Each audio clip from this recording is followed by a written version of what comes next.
All right. Sharing my screen, and if you can't see it, please just let me know. If you can see it, well and good.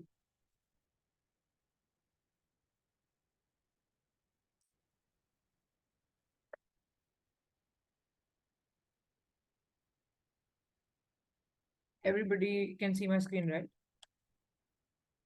All right. Yes. Cool. So I formally welcome you all to the first training session of the Indian Debating League. As you all know, this is the biggest debating tournament that Ideal is credited for organizing. And there's going to be a lot of participants this time around, which is why you see such a long window of qualifiers happening. So this is something, I mean, it's going to enrich you regardless of win and loss. In terms of Just 1 second. Yeah. In terms of this tournament structure, what you should look forward to, etc., besides winning and losing, which of course is not something that I need to apprise you about. I think winning and losing is one primary objective everybody comes in with.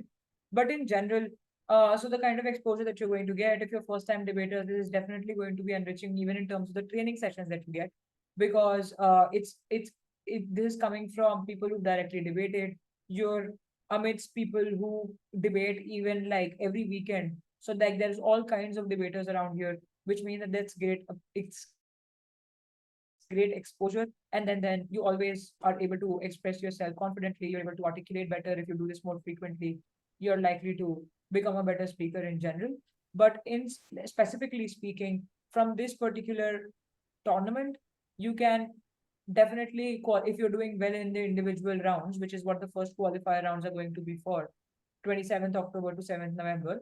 If you do well in the individual rounds, then you're likely to be a part of the state team, which is where the second phase of Ideal, uh, like the competition, which means that if you're able to make the state team, only then will you be able to qualify further for semis and finals.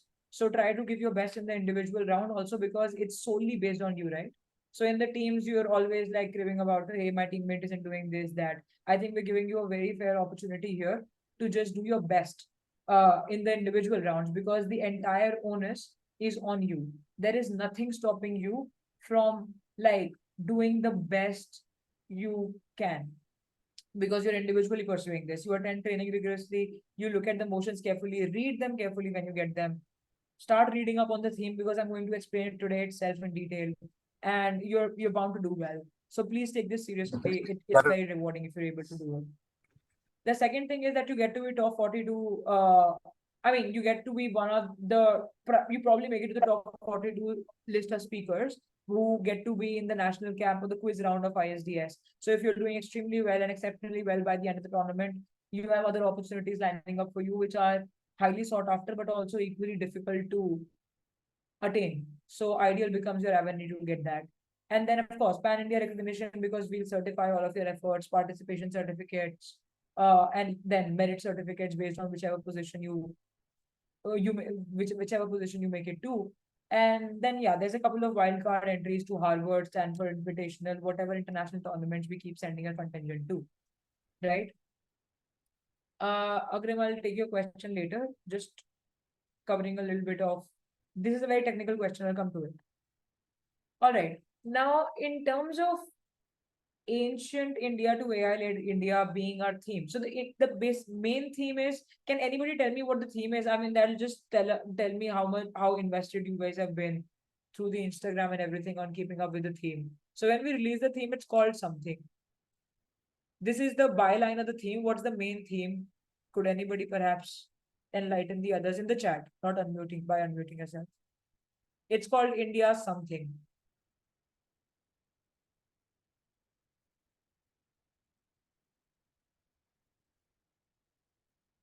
Okay, perfect. All right, thanks a lot for those responses. So, India's Odyssey. Now, that was an easier question. What does an Odyssey mean? This is senior category, right? Yeah, senior category. What does an Odyssey mean? Or where have you heard this word? Like, this is also very popular, whoever is interested in literature. But in general, also, what is Odyssey? Good. Yeah, long, eventful, adventurous journey experience. Great. Homer, Alika, yes, Homer is this ancient Greek writer who not everybody might know about, but that's where Odysseus comes from. And Arjun, yes, Homer. Good. Informed people around here. Cool. Yes. So it's a journey, it's an adventure, it's a quest. All those words apply. So basically, when we were setting this theme, the idea that we had in our mind, and this is very important for you, right? Because if I'm setting the motions and if I'm telling you what my idea or the origin of the theme was, then it helps you debunk a lot of things if you're smart enough. It helps you understand how to go about this tournament. It helps you understand what kind of motions are going to come. Now, first of all, giving you clarity on why tournaments work on themes for the first timers, right? I have a miscellaneous batch of people here. I have to address everybody, right? So, a theme in a tournament, the purpose of a theme is to be a precursor to the topics that you're going to eventually get. Now, why do we give you a precursor when you're directly going to get motions eventually? Simply because motions will come too late in time, and we want you to have the best chance of winning. And if we give you a specific theme, you can research on it beforehand, even before you've had motions. Which means that if you are fairly well acquainted with the theme at hand, you will be able to deal with all sorts of motions that come your way. If you are, it's like MUNs then, right? I mean, slightly different, but then if you, I were to give you an equivalent, they give you an agenda and they give you your country and they do it where like many days before the conference sometimes, simply because you get that kind of a window to like just research by yourself and come with better inputs than like superficial, shallow inputs that you do when you don't read up on the theme, just the specific motion. So to give you a comprehensive understanding of at least some part of the world, we do theme-based tournaments, right? But Ideal is all the more important in that sense because Ideal is the only tournament where we encompass the whole of India. Now, what does that mean? Coming back to the idea of India and India's Odyssey, right? So India's Odyssey as in India's long journey. India being a country, like a nation, we became a nation in 1947. Before that, we were a colony. Before that, there was the Mughal Empire. Before that, there was a long history of give and take between different cultures. As there was a long history of gain and loss. There's a lot that's been. I mean, India is probably the richest country in terms of culture, history, etc. So this is to say that in this particular theme, we are covering India's Odyssey in the sense that we're trying to understand India from cradle to this point. What have we been as a country from ancient India to modern India? Now, why this motion, if it sounds so generic? I think it's not generic for two reasons, right? One, because the kind of motions you're going to find here are going to be unique, which means that you will seldom find a tournament where you literally get motions on ancient India. Because, I mean, they're mostly international tournaments or other miscellaneous tournaments. So, we're going to discuss the kind of things that people probably never get to debate on, but they're important because they're germane to the essence of India. But secondly, this is important because this one tournament shall give you the insight. I mean, different insights into different milestones that India has achieved or has failed to achieve. This means that if you want a comprehensive understanding of the country, and not just the country, I mean, I'm sure a lot of you are very good in history, right? I mean, I'm sure everybody has the Chola Empire, the Gupta Empire, or at least some of you have it on your tips. Some people might aspire to do history in the future. This does not make the tournament any easier for history like fanatics as compared to any other person. Why am I saying that? Because the kind of motions we are going to cover is going to range from culture to India's scientific progress to India's political ecosystem to India's economic rise and fall, which means that whatever speciality you come from, we are going to cater to that through the motions. But what's more important is that, okay, this I'll come to later. So basically, it's going to cater to everybody and all kinds of interests, but the motions are going to be India specific and it's going to traverse through the journey of India. So, how you're supposed to read up on the theme is to think about the journey of India. And when you think about the journey, you don't, and okay, now this is the how of it, right? So far, I've told you what it is. What is the motion? What is the theme? Why I set it up as I did. Now, the next step that I am telling you is like the next thing I'm explaining is how to go about reading such a wide thing, right? It's nothing short of like the kind of obstacle you face uh when you encounter some entrance exam that you need to clear. So as in the syllabus is too expansive. So how do you go about reading on this theme? I think simple. When you're looking at a journey, and this is where the essence of the word Odyssey comes in.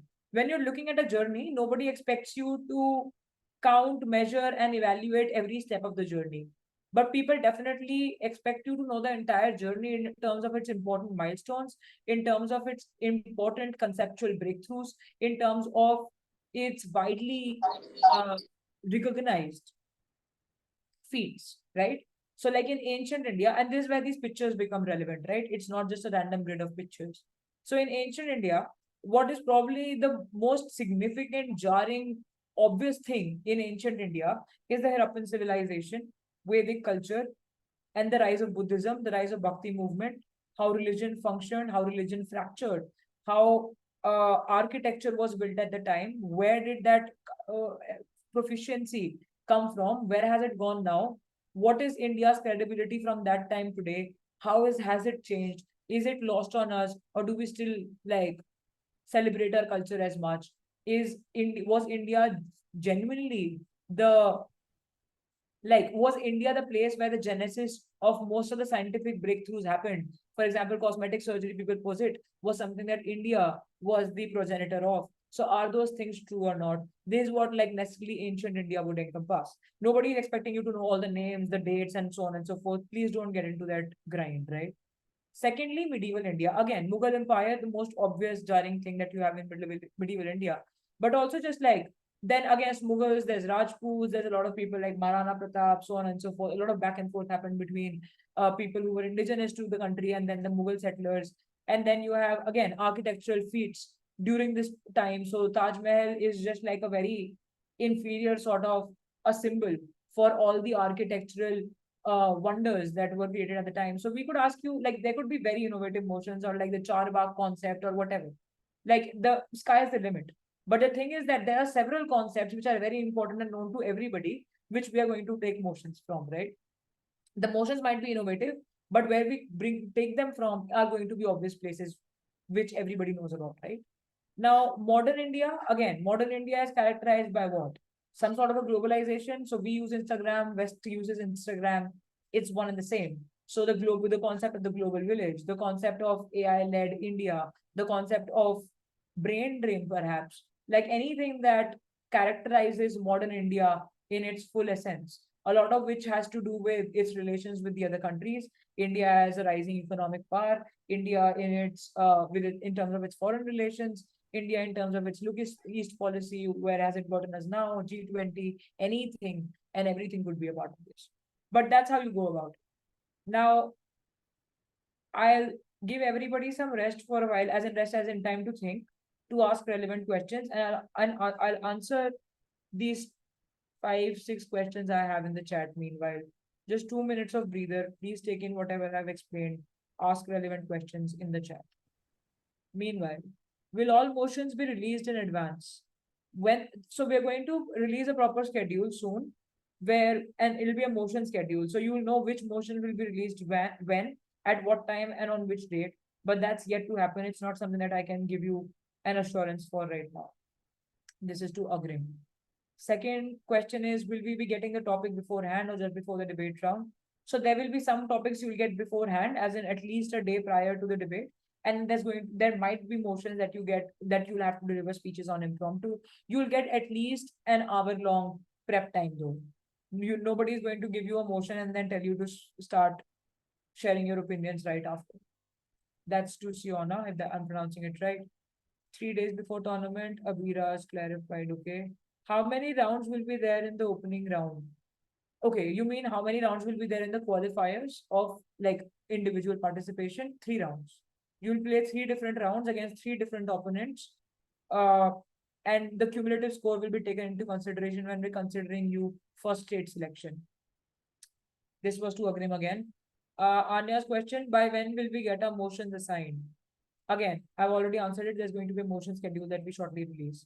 Would we be allowed to research during the prep time before the speeches for the motions? See, this is the senior category. So when we release the motion beforehand, we don't expect you to need the internet for anything. But because I mean the motion is not statistics, numbers, all of those things don't matter. Pure logic matters. So if you're logically able to argue things, we're happy with that. We don't need stats and facts from the internet.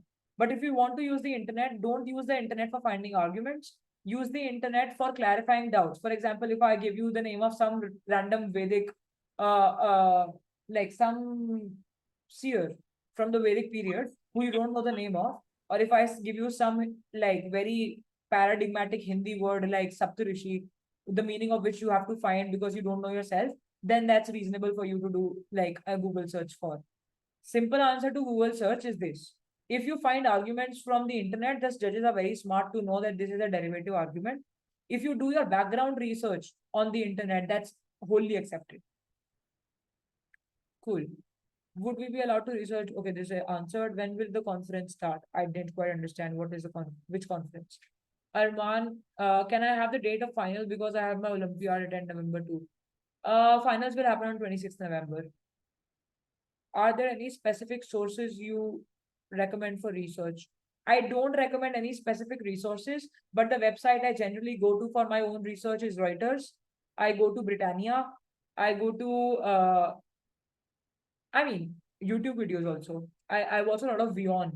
So Vion is a good channel for Palkir Sharma Padhyay's gravitas, what she used to do. So I also look at random sources, but yeah, there's a lot you can find. And any source and every source is a good source, not Wikipedia though. Just cross-check your facts and cross-check your information. Don't rely on one source. Okay. This was for Moesha. Kabir's asking when does this start? When does what start? How many prep and how many impromptu agreement that will be answered in the motion schedule? How is it possible to discuss the Indian Odyssey in a span of 2 days? And how is it possible for everyone to express their views for the same? Vyom, like I said, your theme is wide. Your motions are going to be specific. This means that even if you read about ancient India and AI-led India and everything in between, the kind of I mean, it's like saying there's such a huge syllabus. How am I going to attempt the question paper? The answer is simple. You don't get a question on everything you read. It's just that whatever you read, that's where the question is going to be from. So we are going to give you motions which are specific and not general, but these motions come from this broad theme. So you need to have that broad understanding. But you don't have to encapsulate everything that you broadly read in your speech. In your speech, you will still be talking about the motion and not the theme. I hope I've made myself clear. Could the scientist or Indian mathematics be involved? Yeah, why not? Can you tell us an example? Motion, unclear. Yeah, that's coming up. The next slide. I mean, a few slides after. Can we decide a speaker roles? Well, you're an individual speaker in this case, so you're going to do both constructive speech and reply. Again, something that's coming up. I'm going to explain that. Will we be able to choose from several time slots for our debating rounds? That's a technical question. Please type to hello Ogly at the hello@ogly.ai for these types of questions. I am not in authority to answer these questions. How would you recommend preparing on that's a typo of India's journey, etc. for the motions? Like I said, this is a response to Aditya's question. Read up on the theme, read up on important milestones, read up on conceptual clarity, read up on the kind of debates that have happened around India. So, for example, there is this very popular debate about Aryans and Dravidians, and like so, just Aryan theory. Those read up on theories which are very popular, contentious. So, something on those lines, right? How would you okay, this is done. So are we not allowed to use research opinions? No, no. Then that's not your debate, right? It's just derivative. And if you find arguments on the internet, I assure you, you will be defeated because there's a lot of people who will do their own thinking. And when you do your own thinking, you're more. I mean, you're able to also extend that thinking because it's your unique thinking. So please don't copy paste arguments from the internet. That's the last thing you want to do as a senior category. What will be debate upon exactly? Anything like for and against? Uh, I will give you examples of motions. Which kind of format or debate? Okay, this is coming up. The first website, Siona, was Reuters, Reuters.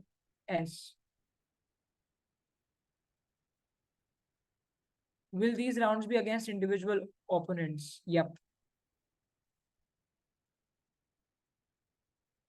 Are there rebuttal? Okay, when do qualifiers start? It's coming up. Those slides are coming up. Are there rebuttal rounds coming up? Is this like MUN? No, it's not. Where will the finals be held? In Delhi. Will we get to choose a time for individual rounds as it's spread over several days? And I have tests. You could request Agrim. So please text on the hello Ogly number or hello@ogly.ai. Are POI, are points of information accepted during the qualifiers? No. Are counter questions allowed? No. What will be the time for our debate, speeches, and rebuttals? Coming up.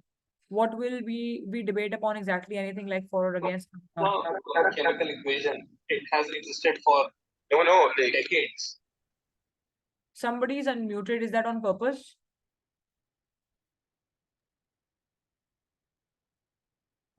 All right. Do we have to be online during the prep time before we start debating? Yes. People are repeating the questions. I really don't quite like it. I'm going to skip questions that I see are being repeated. May I know what do you mean exactly by motions here? Oh, motions are topics. So motion is just a fancy word for topic. So not even as a reference. No, I mean, if you want to, I mean, you could have references, you could have examples, but stats and facts are not given as much importance as pure logic is given. Is this WSDC format? No, not WSDC. This is one versus one. I'll tell you what that means. Quotes again, quotes are like for junior grades. I think you should just logically, quotes are not as convincing for senior category. Can we include other points like art, ancient film industry? Yeah, you can definitely just experiment. That's not an issue. Cool, moving on. If I've skipped your question, it's because it's coming up in the slides, okay? So don't be. Who will be judging this? Experienced judges who themselves are debaters and long-time judges. How long must we speak? Coming up, guys. Patience. Cool. This is the schedule. So 9th October to 11th October, you're going to be with me. You're training 8 p.m. to 9 p.m. Please show up on time. If you are unable to at some point, do not DM me. Anushka, you're unmuted. So if you cannot attend these trainings, please do not DM me personally like you were doing today, most of you.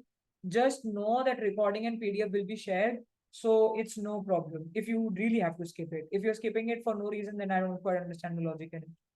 26th October to 7th November is your qualifier rounds. This does not mean you have to keep yourself available, of course, in this long window. You're going to be given three specific days in which you're going to perform. If you have exams or something you don't want to perform on specific days, please write to hello@ogly.ai. The finale is on 26th November, not 27th, 26th November, 2023. All right. Now, this is what the training schedule is like. So theme explanation and discussion has happened. Orientation is again, what will you get from the tournament? Those things happened. And now I'm going to do the format introduction before we call it a day. Session 2, we'll cover the one versus one format in detail.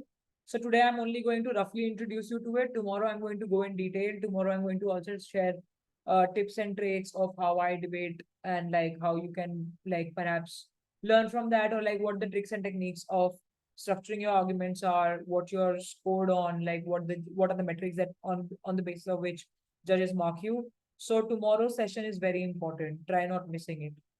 The third session is where we just do case preps and we collectively brainstorm on some topics to get an idea of what is to come in the qualifiers. All right. One versus one format in qualifiers is what we're going to follow. Now, one versus one format by extension means that this is not WSDC, this is not Asian Parliamentary, this is not any other format, but just one versus one. Now, what does one versus one entail? It's an individual format. There's no team formation. Please don't go around asking who is my teammate. I didn't get a teammate. It's not a team format. The duration of the speech is 3 minutes per speaker. In the first circle, it's written you give just one speech. This means that you give only one constructive speech and then you give one reply speech. A constructive speech is the main speech that you've prepared, right, for yourself. To be like for it to stand as your positive matter in the debate.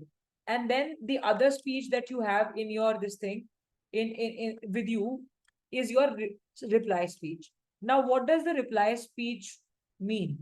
The reply speech means that you cannot in between interrupt the other speaker. You have to keep in mind all the rebuttals that you want to share against what your speaker, like your opponent is saying. and get them all together in that one reply speech, which is always going to be impromptu. You cannot write your reply speech beforehand for obvious reasons, because a reply speech is a response to your opponent. So unless you heard them speak, there's no chance you're going to be able to do the reply speech beforehand. Ma'am, sorry to interrupt, but I think your screen isn't visible for many Yeah, of I us. realized. Yeah, I figured. Thanks. Cool. Yeah. So 3 minutes of constructive matter. Constructive matter is positive matter, matter that you prepared for beforehand. And then 3 minutes of reply speeches in which you respond to your opponent's claims, whatever they might be. Which means that the first speech might just be prepared, but the second speech will have to be impromptu to a very large extent. Now, the third circle then. This is so at least two of the topics will be shared beforehand, and one might be impromptu and it might be prepared for that to debunk that mystery. You'll have to wait for the motion schedule to come in. All right. And POIs are not allowed in this format. So, like I said, any kind of direct engagement is rendered impossible in this format. The only kind of engagement you can do is a strategic engagement where every time you find a rebuttal, you try to write it down on your notepad so that when you get the time to do a reply speech, you put all those rebuttals in there. So, passionate rebutting is not something that you get to do here. There is strategic rebutting that's going to happen, which means you take down all your rebuttals and you analyze them well enough, and then you're given one reply speech to either make it or break it with whatever rebuttals you have. Fair. For this round, and the last circle is extremely important for you to clear any misunderstanding that you might have if you've been to other ideal tournaments. Usually, ideal gives you judges with oral adjudication at the end, but that happens in other formats, not in one versus one. So, for this particular format, for qualifiers, oral adjudication will not happen. For completely new debaters, what is oral adjudication? It's when the judge does not only mark you, they also give you the result of the round right after this debate. So you will not be told about the results in this case, okay? So the judge will listen to you, they will submit ballot, and they will tell you to leave. And you will get to know only after your 3 rounds have concluded about whether or not you qualified, all right? So there is no oral verdict justification that judges are going to indulge in. Now, look at this one versus one format. How does the speaker chronology work? Prop speech one, constructive speech, 3 minutes, okay? So proposition always starts the debate. This is for the newcomers, right? This is for completely new debaters who are doing it for the first time. Please feel free to ask questions. Don't shy away from anything. Nobody's judging nobody. And if they are like they're lost, please ask questions. If you're like new debaters, I'd like to answer those questions. Prop speech, the first speech is 3 minutes long. It's a constructive speech, followed by op constructive speech, 3 minutes, right?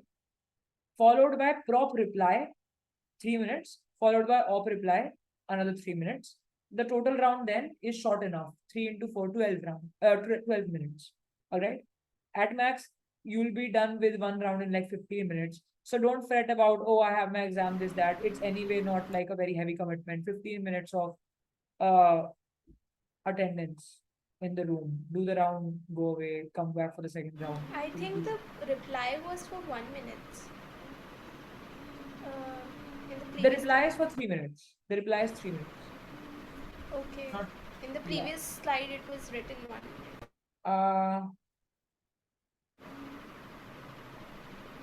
minute. It is 3 minutes. Oh, okay. So please don't be mistaken about the timing. It's 3, 3, 3.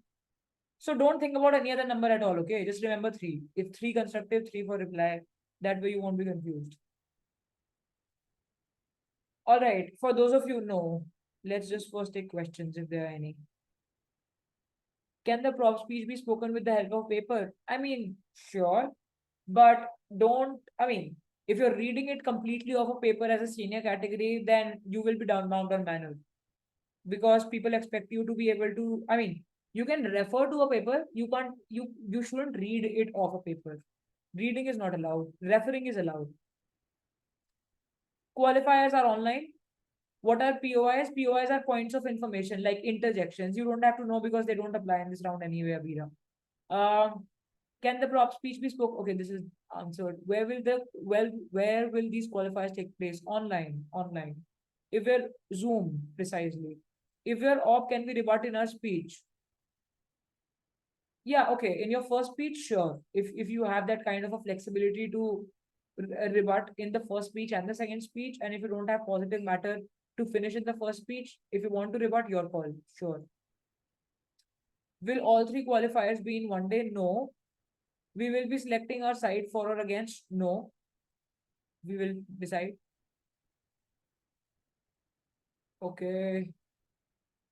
No, it's not 1 minute, please. Replies are 3 minutes. Please do not be under any misconception. Will we be given feedback on the debate? No. Consider there is no feedback. We'll get later after the tournament is over. We will get the judges to record it on a Google form, but we won't get them to immediately disclose it because there's too many rounds happening. So oral feedback will really delay it for you all. Online. Lot of questions on online or offline. Online. Can reply speeches have a constructive element too? Good question, whoever asked it. Advisably not. See, reply speeches cannot have constructive feedback, and there is a very strong logic for that. If opposition gives a reply speech and you have some constructive argument in that, then proposition has not had its fair chance in getting to rebut it, right? Because the op reply is the last reply speech, and after that the debate ends. So you cannot push positive matter in the reply speech. Please understand that. So you don't go to the judge saying, hey, I made 2 new arguments in my reply, because the judge will not credit those new arguments. And the simple reason and logic and fairness in that is that the other side should get a fair chance to respond to your positive matter. After the reply speech, there is no other reply, no other speech that the other side gets to respond to your positive matter that you push in reply. All right. But good question regardless. Cool. And now there's repeat questions. So we will have to prepare both constructive and negative matter. Yes, please. Yep. All right. Can you give an example for reply and constructive speech? We'll practice you now. That's for the third day. Let's not jump the gun here. Will we get prep time in between the speeches? No. I mean, you could ask for like 30-40 seconds, but anything more than that should not be permissible.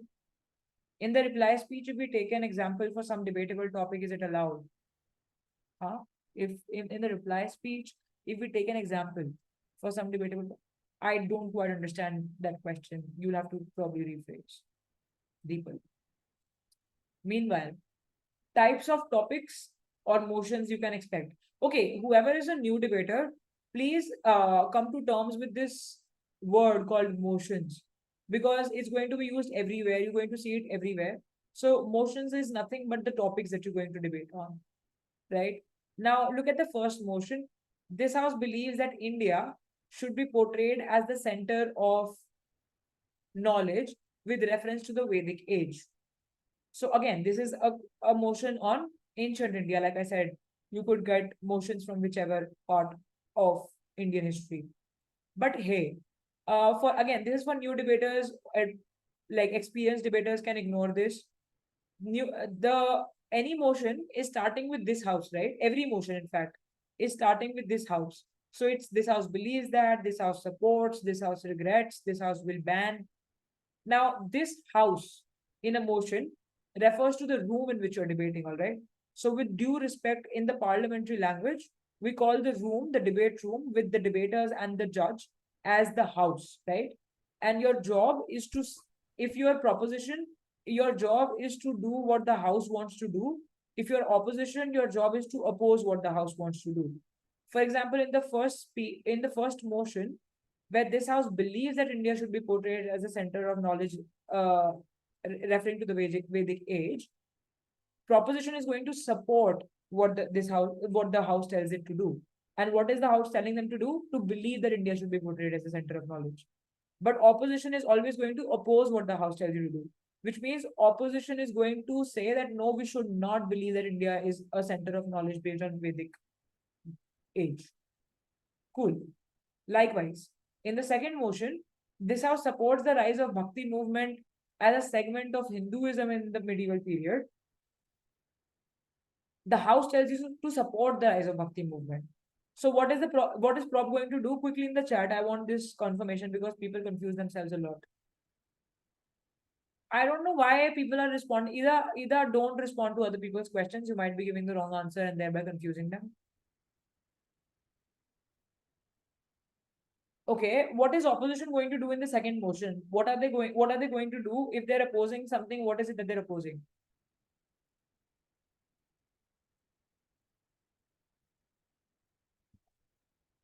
Okay, good, cool. Now the third one is tricky. This house regrets Indian rulers that become allies of the Mughal Empire. This house regrets. What is the house going to do if they are pro? Are they going to support or oppose Indian rulers allying with the Mughal Empire? New Oppo- debaters try to answer this question in the chat. Okay, good. In this house regrets motions, people get confused. They think because the word is negative, we are supposed to oppose as proposition. No. Whatever the house tells you to do, you do that as proposition. So if the house tells you to regret, even if you're on prop, you're regretting it. So even if you're on prop, you're doing something negative. We tend to think that when we're prop, we're only doing everything positive. No. Whatever the house tells you to do, you do it. So even if the house is telling you to do something negative, which is regret, you regret it as prop, and op will support it. All right. So great response, guys. I think you're perceptive. Thanks. The last motion then, this house will ban products in India which are wrongly appropriated by the West. For example, patenting of neem happened in the West. Now, patenting happened there where people say that neem's benefits and health benefits, all of those things were discovered in India as such. So are you going to ban those products in India, or are you in the name of globalization just going to continue supporting them? Those are the kind of topics that you're going to get. I think this should give you a very, very, very fair idea of what you've gotten yourself into. All right. If you guys want constant reference to these topics, please do not fret. I'm going to share this PDF with you in like shortly after we conclude this call, right? Which is in another 15 minutes if things go to plan. Now, important clarifications, which is why I want you all to be all ears, right? All three rounds of, I'm sorry, this is just 1 second. So important clarification in terms of, first of all, speeches. Please do not forget the time, right? So the timing is very important. It's 3 minutes. Just 1 second. The other important thing is that, okay, people often ask me this question. Ma'am, are we going to debate on the same topic all throughout the 3 rounds? No, you're going to debate on three separate topics. So in every round, you get a new topic. Is that understood? The second thing is, people end up asking me, ma'am, are we going to get the same opponent across 3 rounds? Obviously not. You're going to get 3 different opponents in each round. All right. Another popular question, again, when are we going to get the motions that we're going to address shortly? Cool. I think those are mostly the frequently asked questions, so I'm clearing them here. Now, all 3 rounds of 1 versus 1 will have 3 motions, right? That's what the slide reads now. Attending and preparing all rounds is mandatory. Now, what does this mean? Simple.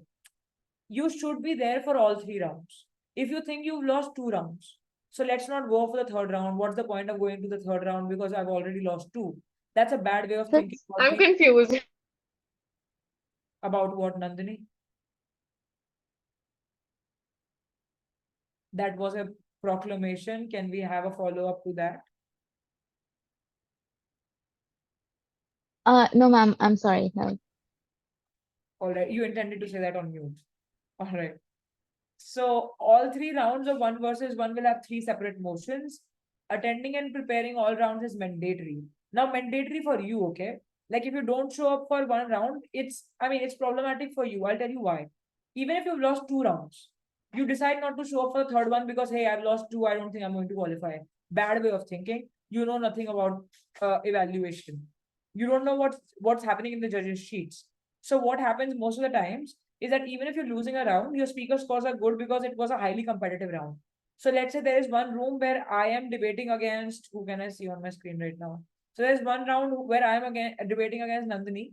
So and both of us are great debaters, right? So like Nandini gets a 28 on 30 and I get a 29 on 30. In this case, even if Nandini loses, she has really good speaker scores, which means that even if she has lost, her cumulative speaker scores might be really nice. So winning and losing is inconsequential because her points are so good, right? Likewise, some team might be winning, I mean, not team, some person might be winning all 3 rounds, but not on a very good margin. For example, again, if I am against Nandini, Nandini is getting, but I'm winning against Nandini on a 12 out of 30. Nandini got a 9, I got a 12. Then again, she got an 8, I got a 10. In that case, even if I win all 3 rounds, I'm unlikely to qualify because I'm winning on very bad speaker scores. This means that winning or losing doesn't indicate anything. The level of competition in the room matters, the speaker scores you're getting matters, and you don't know what kind of speaker scores you're getting. So continue to show up even if you think you're not going to make it. The last thing, average of all rounds will be considered, which is why it's important, right? It's not win or loss, winning or losing that is being considered. It's your points that are being considered. So don't decide not to show up just because you're losing more, because speaker scores matter. I can't reiterate this more than like I already have. Now, the last point, somebody was asking me as well, and I'm sure people are going to ask me over again. You can refer to sheets for giving your speech, but you cannot read out your entire speech. They're two different things. So people tend to carry palm cards with them. They tend to have bullet points on them. Nobody reads off a paper entirely. That's a very juvenile thing to do. I think in the senior category, we can outgrow it. And stumbling, stopping in between is not something that you get down marked for. So chill, right? Just as long as your content is good, as long as the matter you're pushing is like very rational and sensible and unique and not derivative from the internet, you're going to score well. Trust me on that. Stumbling, fumbling is not something that you get your marks deducted on. That's public speaking, not debating. So in that sense, you don't have to be fearful of not being able to speak seamlessly without a paper's aid. All right. I've tried to make myself clear. I've also tried clearing doubts. I can certainly not do it all in a day's time. So we're going to keep meeting and like answering questions for the next 2 days. Will we compete from speakers from our own state only? No. You can compete with speakers from whichever state. For the impromptu, will we have time to think about it? Yeah, sure. You'll definitely have time to think about it. Will this session be shared? The recording, yes. The PDF also, yes. How are speaker points evaluated? Well, this is for tomorrow. I'll tell you how judges judge. Would the declaration of winners be announced after each round? No. Will opponents be across the level in 9 to 12 or 9 versus 9? Not 9 versus 9. In one category, you could be paired against whoever. And debating doesn't happen grade wise, debating happens category wise. All right.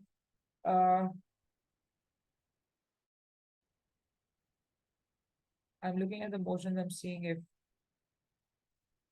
there's any relevant question that I can answer. Will opponents be across? Okay. Do we have to assume the time period in which we are debating to be the one in the motion? What? I don't understand that question much. Apart from the policy motions, does there exist any other type of motion where we have to propose a policy? All right. This is Arshia. Arshia, let's not get into, I mean, types of motions don't matter right now. This matters in WSDC, right? This is 1 versus 1, and 1 versus 1, there's no concept of the type of motion policy. You can generically debate. Okay. All right.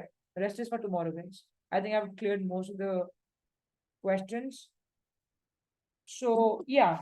Thank you so much for joining in. This was a very manageable room because nobody unmuted themselves unnecessarily, so on and so forth. Thanks for all of that.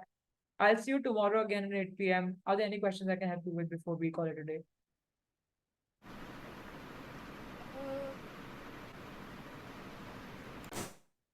Should Will I we tell- get to know the